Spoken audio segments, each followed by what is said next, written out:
Bihar board matric परीक्षा 2025 के लिए इस वीडियो में आपको बताऊंगा हिंदी का गद्यांश कैसे बनाना है। हिंदी के गद्यांश जो है 20 नंबर से पूछा जाता है।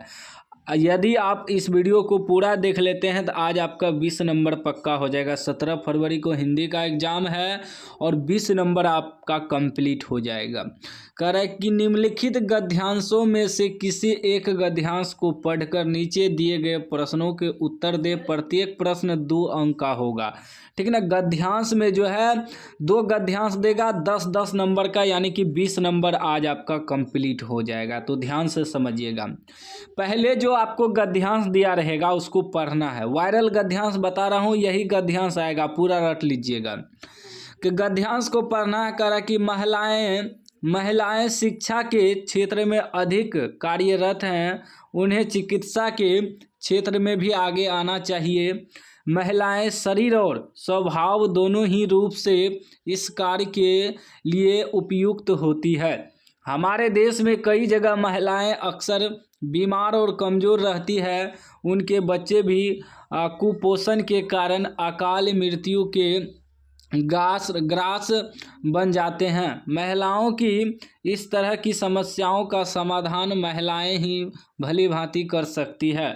इस प्रकार गद्यांश पढ़ लिए हैं। गद्यांश पढ़ने के बाद आपके माइंड में आ जाएगा, ठीक ना, क्या क्या इस गद्यांश में लिखा है। अब हम प्रश्न को पढ़ेंगे, उसका आंसर निकालेंगे। प्रश्न पहला करा है, वर्तमान में महिलाएं किस क्षेत्र में अधिक कार्यरत है। तो इसका उत्तर निकाल दिए हैं। तो इसका उत्तर हो जाएगा पहला का कि वर्तमान में महिलाएं शिक्षा के क्षेत्र में अधिक कार्यरत है। देखिए कितना शॉर्ट में उत्तर है और 2 नंबर मिल जाएगा इसका एगो का उत्तर देने का। फिर दूसरा प्रश्न क्या कह रहा है, दूसरा प्रश्न कह रहा है कि महिलाओं को किस क्षेत्र में आगे आना चाहिए। तो इसका उत्तर हो जाएगा आपका कि महिलाओं को चिकित्सा के क्षेत्र में आगे आना चाहिए। यानी कि जो हम पढ़े ना, अपने शब्दों में भी उत्तर बना सकते हैं। बाकी हम आंसर निकाल ही दिए हैं, आपको समझा रहे हैं। उसके बाद क्या कह रहा है, तीसरा कह रहा है कि महिलाएं शरीर और स्वभाव दोनों से किस कार्य के लिए उपयुक्त होती है। तो लिखेंगे महिलाएं शरीर और स्वभाव दोनों से चिकित्सा कार्य के लिए उपयुक्त होती है। इस प्रकार आंसर लिखना है गद्यांश का, ठीक ना। वायरल गद्यांश है। उसके बाद देखिए चौथा प्रश्न कर रहा है कि बच्चे किस कारण अकाल मृत्यु के ग्रास बन जाते हैं। तो इसका उत्तर हो जाएगा कुपोषण के कारण बच्चे मृत्यु के ग्रास बन जाते हैं। कितना शॉर्ट आंसर है, बस गद्यांश को पढ़ना है, उसका आंसर निकालना है। फिर उसके बाद देखिए पांचवा प्रश्न क्या कह रहा है, कह रहा है कि महिलाओं की समस्या का समाधान कौन अच्छी तरह कर सकती है। तो आपको पता होगा कि महिलाओं की समस्या का समाधान महिलाएं जो है महिलाएं ही अच्छी तरह से कर सकती है, ठीक ना।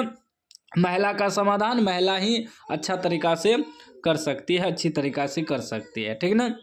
एगो गद्यांश हो गया, 10 नंबर आपका कंप्लीट हो गया, ठीक है ना। वायरल गद्यांश बता रहा हूँ जो कि यही गद्यांश आएगा, ठीक है ना। उसके बाद दूसरा गद्यांश देखिए क्या कर रहा है। दूसरा गद्यांश कर रहा है धर्म एक व्यापक शब्द है। महजब मत पंथ या संप्रदाय सीमित रूप हैं।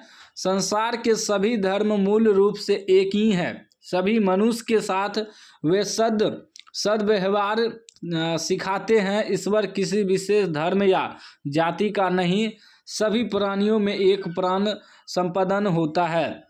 उसके रक्त का रंग भी एक ही है। सुख दुख का भाव बोध भी उनमें एक जैसा है। आकृति और वर्ण वेशभूषा और रीति रिवाज तथा नाम ये सभी ऊपरी वस्तुएं हैं। ईश्वर ने मनुष्य या इंसान को बनाया है और इंसान ने धर्म या मजहब को ध्यान रहे। मानवता या इंसानियत से बड़ा धर्म या मजहब दूसरा कोई नहीं। वह मिलना सिखाता है, अलगाव नहीं। धर्म तो एकता का द्योतक है, ठीक है ना। अब इसका प्रश्न देखिए क्या कर रहा है कि धर्म कैसा शब्द है। तो धर्म एक व्यापक शब्द है, अभी तुरंत हम पढ़े थे। तो गद्यांश को ही पढ़ के उत्तर निकालना है। यहाँ साफ साफ लिखा हुआ है ना, धर्म एक व्यापक शब्द है। आंसर आपको गद्यांश में ही मिल जाएगा, ठीक ना। बस उसको समझना है। कह रहा है सभी धर्म क्या सिखाते हैं, सभी धर्म क्या सिखाते हैं। यहाँ साफ साफ लिखा हुआ है कि संसार में सभी धर्म मूल रूप से एक ही है, ठीक ना। सभी मनुष्य के साथ वे सद्व्यवहार सिखाते हैं, ये नहीं सिखाते हैं, ठीक है ना। यहाँ भी इसका उत्तर निकाल दिए, सभी धर्म आपस में सद्व्यवहार सिखाते हैं, बस उसका उत्तर निकाल देना है। उसके बाद देखिए नेक्स्ट प्रश्न क्या कर रहा है। कह रहा है मनुष्य को किसने बनाया है। तो मनुष्य को जो है किसने बनाया है, तो मनुष्य को ईश्वर ने बनाया है। उसके बाद देखिए आपका चौथा प्रश्न कर रहा है कि सबसे बड़ा धर्म क्या है, सबसे बड़ा धर्म क्या है। तो सबसे बड़ा धर्म हो जाएगा मानवता, सबसे बड़ा धर्म है, ठीक ना। उसके बाद देखिए पांचवा प्रश्न कर रहा है धर्म किसका द्योतक है। तो धर्म जो है वह धर्म एकता का द्योतक है, ठीक ना। इस प्रकार आपको गद्यांश बनाना है। वायरल गद्यांश है, 20 नंबर कंप्लीट हो जाएगा। उसके बाद देखिए दूसरा गद्यांश में बता रहा हूँ, ठीक है ना। तीसरा, ठीक ना, 2 गद्यांश बता दिया, को और खो, फिर दूसरा का को बता रहा हूँ, ठीक ना। इस गद्यांश को पढ़िएगा। कह रहा है कि विद्यार्थी जीवन को मानव जीवन की रीढ़ की हड्डी कहे तो कोई अतिशयोक्ति नहीं होगी। विद्यार्थी काल में बालक में जो संस्कार पड़ जाते हैं, जीवन भर वही संस्कार अमिट रहते हैं। यदि यह नींव दृढ़ बन जाती है तो जीवन सुदृढ़ और सुखी बन जाता है। जो मन लगाकर अध्ययन कर लेता है तो उसे ज्ञान मिलता है, उसका मानसिक विकास होता है। जिस वृक्ष को प्रारंभ से सुंदर सिंचन और खाद मिल जाती है वह पुष्पित एवं पल्लवित होकर संसार को सौरभ देने लगता है। इसी प्रकार विद्यार्थी काल में जो बालक श्रम, अनुशासन, समय एवं नियमन के सांचे में ढल जाता है वह आदर्श विद्यार्थी बनकर सभ्य नागरिक बन जाता है। सभ्य नागरिक के लिए जिन जिन गुणों की आवश्यकता है उन गुणों के लिए विद्यार्थी काल ही तो सुंदर पाठशाला है। अब इसका प्रश्न देखिए क्या निकल रहा है। प्रश्न निकल रहा है कि मानव जीवन की रीढ़ की हड्डी किसे माना गया है। तो मानव जीवन की रीढ़ हड्डी जो है विद्यार्थी जीवन को मानव जीवन की रीढ़ की हड्डी माना गया है, ठीक ना। जो कि अभी तुरंत हम यहाँ भी पढ़े थे। कह विद्यार्थी जीवन को मानव जीवन की रीढ़ की हड्डी कहे जाते हैं, ठीक ना। तो उसी को आपको अपने शब्द में मिला जुला के लिखना है। उसके बाद दूसरा प्रश्न करा, जिस वृक्ष को प्रारंभ में खाद मिल जाती है वह कैसा हो जाता है। तो यहाँ लिखा हुआ है कि जिस वृक्ष को प्रारंभ में खाद मिल जाती है वह पुष्पित एवं पल्लवित होकर संसार को सौरभ देने लगता है, ठीक ना। इस प्रकार आंसर निकालना है। मैंने निकाल दिया है सबका आंसर। उसके बाद तीसरा कह रहा है कि सभ्य नागरिक कौन माना जाता है। तो इसका उत्तर हो जाएगा छात्र जीवन में जो विद्यार्थी श्रम, अनुशासन, समय एवं नियमन के ढांचे में ढल जाता है वह आदर्श विद्यार्थी बनकर सभ्य नागरिक बन जाता है, ठीक ना। उसके बाद चौथा प्रश्न का विद्यार्थी काल के सदुपयोग से क्या होता है।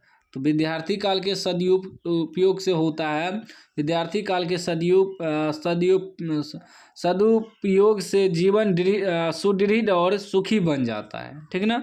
उसके बाद पांचवा प्रश्न करें गद्यांश का उचित शीर्षक दे। मतलब ये गद्यांश जो अभी हम पढ़े इसमें उचित शीर्षक क्या है। तो इसमें जो है छात्र के जीवन का सदुपयोग के बारे में दिया गया है इस गद्यांश में। तो वही उसका शीर्षक निकाल देना है। मतलब इस गद्यांश में क्या कहा गया था, क्या हमें दे रहा था शिक्षा, उस चीज़ को दिखाना था। सदुपयोग के बारे में बताया गया था। तो इस प्रकार आपको गद्यांश बनाना है जिसमें कि आपको 20 में 20 नंबर मिलेगा। और मैंने बहुत सारा ऑब्जेक्टिव का PDF जो है फ्री में लगा रखा है। चलिए मैं आपको बता देता हूँ कैसे डाउनलोड करना है। सिंपल सा आपको गूगल खोलना है। गूगल में सर्च करना है SK knowledge class. SK knowledge class लिख के सर्च मारना है। फर्स्ट नंबर वेबसाइट आएगा sknowledgeclass.in। sknowledgeclass.in वेबसाइट पे आपको क्लिक करना है। यहाँ 10th क्लास वाले सेक्शन में आना है, ठीक ना। 10th क्लास वाले सेक्शन में आना है। यहाँ देखिए कि सभी विषय का ऑब्जेक्टिव सब मिल जाएगा। वायरल ऑब्जेक्टिव सब, हिंदी का साइंस का, सभी विषय का आपको मिल जाएगा। सोशल साइंस का, उसके बाद आपको साइंस का, सोशल साइंस का सब्जेक्टिव, उसके बाद हिंदी का लेखक का जन्म और मृत्यु जरूर याद कर लीजिएगा, यहाँ से डाउनलोड कर लीजिएगा, ठीक ना, ताकि आप लोगों को जो है याद हो जाए। इससे भी बहुत 10-12 नंबर से पूछा जाता है ऑब्जेक्टिव। लेखक का जन्म कब हुआ था, मरण कब हुआ था, बहुत सारा क्वेश्चन रहता है। तो यहाँ से आप लोग PDF आके डाउनलोड कर लीजिएगा।